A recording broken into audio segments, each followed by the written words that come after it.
Just got back home from Thailand, and we're already off to another trip, this time to Sorsogon.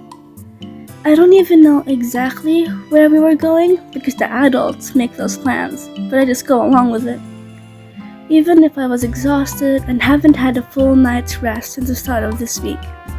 We were meant to go swimming, but we visited one of the most famous landmarks of the Philippines first, Mayon volcano, and the church that got buried under the ashes and volcano stuff from the explosion. The part to the left of the church was the very top where the bell went. The rest of the church is deep underground. Apparently, many people thought it was safe here, and well, it wasn't. Talk about don't judge a book by its cover. Standing here really got me thinking about my country a bit more. How I was extensively taught about its culture and history when I went to school here, and how after going to New Zealand, that all pretty much stopped. So to think that an important part of the Philippines' history is right under my feet, it's pretty crazy. And it made me feel that much more connected to my home country that I've been away from for what feels like a century.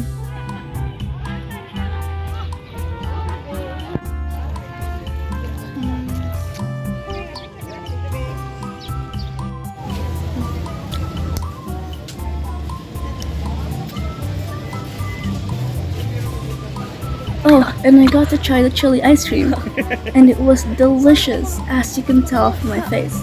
It was so delicious that I got ube ice cream instead.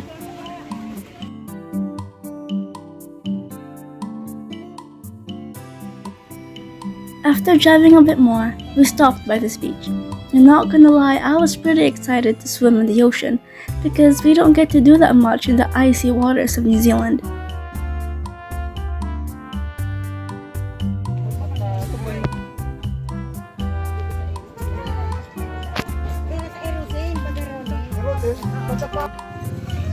We ate food, talked, and overall just chilled with our relatives while enjoying the nice weather.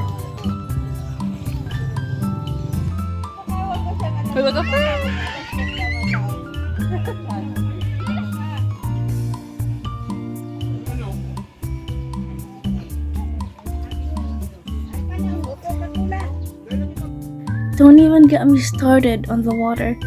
In my head, it was like I was seeing a once-in-a-lifetime planetary alignment with how fascinated I was. It complemented the weather nicely, not too cold, but refreshing enough to make the hot temperature a bit more comfortable. I would have swam away like a mermaid if only we stayed a bit longer. But we ended up driving a lot more to a hot springs, San Benon. I was very confused at first. A hot spring in this hot weather? That didn't sound like the best combination, but the adults said it was nice there, so I just went with them.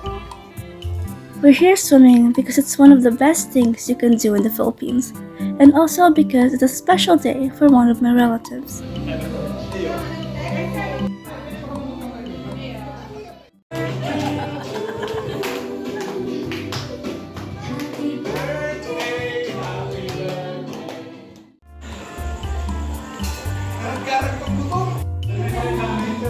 The water was so nice and lukewarm and unexpectedly refreshing. Unexpected because in this hot 30 degrees Celsius weather, you'd think swimming in warm water would make things worse, but it really doesn't for some reason. Don't get me started on the hot pool, a literal ascension to heaven.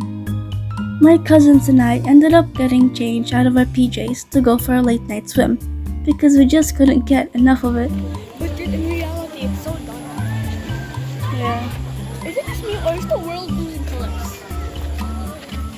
Hi.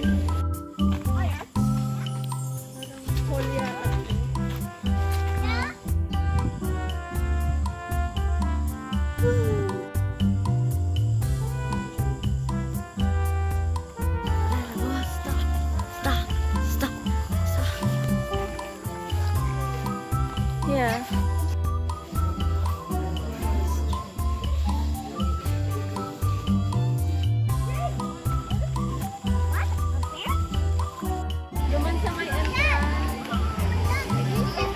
Have I mentioned that there are lizards everywhere? and that we couldn't get a room, so we had to stay at this place with tables and only 3 walls, open for people to see when they pass by. A good news is that the warm lake water was somehow making my skin better. I usually have strawberry skin all over my arms, but poof, they were gone.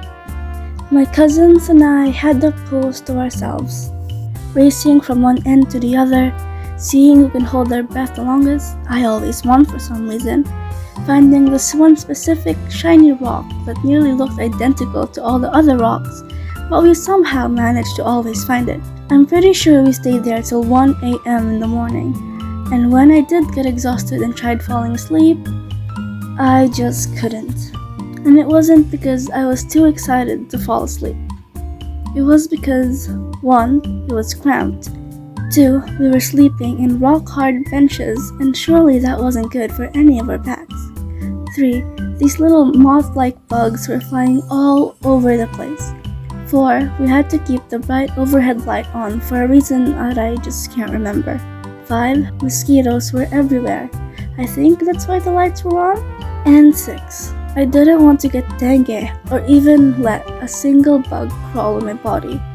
That was a hard task, as I had to either boil underneath the covers to avoid it or risk it.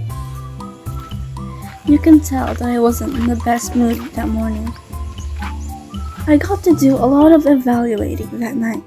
That's when I swore to myself that I don't ever want to find myself in that situation. This experience made me really step out of my comfort zone and appreciate all that I have in my life that I may be taking for granted. Plus, despite the bad ending, I had to remind myself that it could have been worse, and that prior to that, I had made memories that I now hold very fondly.